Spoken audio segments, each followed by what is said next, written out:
உலகத்துல யூதர்கள் ஜூஸ் மொத்த மக்கள் தொகையில வெறும் 0.2 விழுக்காடு இருக்கிறாங்க. 0.2 விழுக்காடு. அவர்களுடைய வாழ்வியல் முறையை தொந்தரவு செய்வதற்காக வெறும் 0.2 விழுக்காடு இருக்கக்கூடிய ஒரு இனம் 4 நாடுகளோடு சண்டை போட்டு நின்று கொண்டிருக்கின்றார்கள். 4 நாடுகளோடு.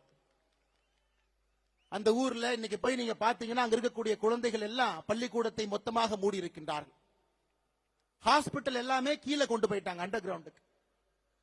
அந்த நாட்டை ஆளக்கூடிய தலைவர்கள் இதற்காகத்தான் மக்கள் எங்களுக்கு வாக்களித்திருக்கின்றார்கள். என்னுடைய வாழ்வியல் முறையை யார் தவறு செய்தாலும், வாழ்வியல் முறைக்கு தொந்தரவு செய்தாலும் எதிர்த்து நிற்போம் என்று இஸ்ரேல் நாடு நின்று கொண்டிருக்கிறது.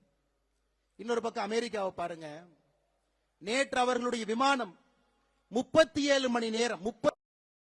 மணி நேரம் தரையிலே படாமல் பறந்து வந்து இன்னொரு நாளை வீசிவிட்டு திரும்ப சென்றிருக்கின்றார்கள். உலகம் முழுவதும் பார்க்கிறோம். ஆனா இந்தியால ஆபரேஷன் சிந்தூர் நடத்தப்பட்டால் சில மனிதர்களுக்கு பிரச்சனை. அதை நம்ம நல்லா புரிஞ்சுக்கணும் ஐயா. எதற்காக இந்த இனம் இங்கே ஒன்றாக நிற்கிறது, எதற்காக அதனுடைய குரல் உரக்க கேட்கப்பட வேண்டும் என்று இருந்தால், நம்ம ஊர்ல மட்டும்தான் நம்முடைய வாழ்வியல் முறையை தொந்தரவு செய்து ஏப்ரல் 22ஆம் தேதி பெஹல்காம்ல நீ எந்த வாழ்வியல் முறையை பின்பற்றுகின்றாய், நீ இந்து மதமா என்கின்ற ஒரே காரணத்திற்காக 26 மனிதர்களை தனித்தனியாக நிறுத்தி நெத்திப்புட்டிலே சுற்று கொண்டு விட்டு இந்த மதம் இருக்கக்கூடாது என்று ஒருவர் நினைக்கின்றார். பதிலுக்கு பதிலாக எல்லை தாண்டி அந்த பயங்கரவாத நாட்டுக்குள்ள நம்ம போயிட்டு வரும் பொழுது மட்டும்தான் நம்முடைய நாட்டில் சில பேருக்கு பிரச்சனை. நன்றாக உணர்ந்து கொள்ள வேண்டும், நன்றாக உணர்ந்து கொள்ள வேண்டும். இஸ்ரேல் எப்படி நிக்கிறான் பாருங்க, அமெரிக்காக்கார் எப்படி நிக்கிறான் பாருங்க. இன்னைக்கு இந்தியர்கள் முதலாக நாம் பார்க்கின்றோம், நம்முடைய கண் முன்னால் நாம வாழக்கூடிய சம காலகட்டத்தில் நாமும் எழுந்து நிற்கின்றோம். என்னுடைய வாழ்வியல் முறைக்கு பிரச்சனை வந்தால் எழுந்து நிற்பேன், திருப்பி அடிப்பேன் என்று.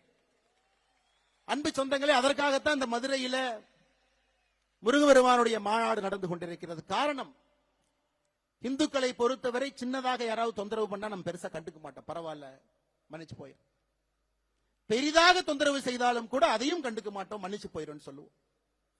ஆனா இன்னைக்கு அதையெல்லாம் தாண்டி நம்முடைய வாழ்வியல் முறைக்கு தொடர்ச்சியாக பிரச்சனைகள் வந்து கொண்டே இருக்கிறது.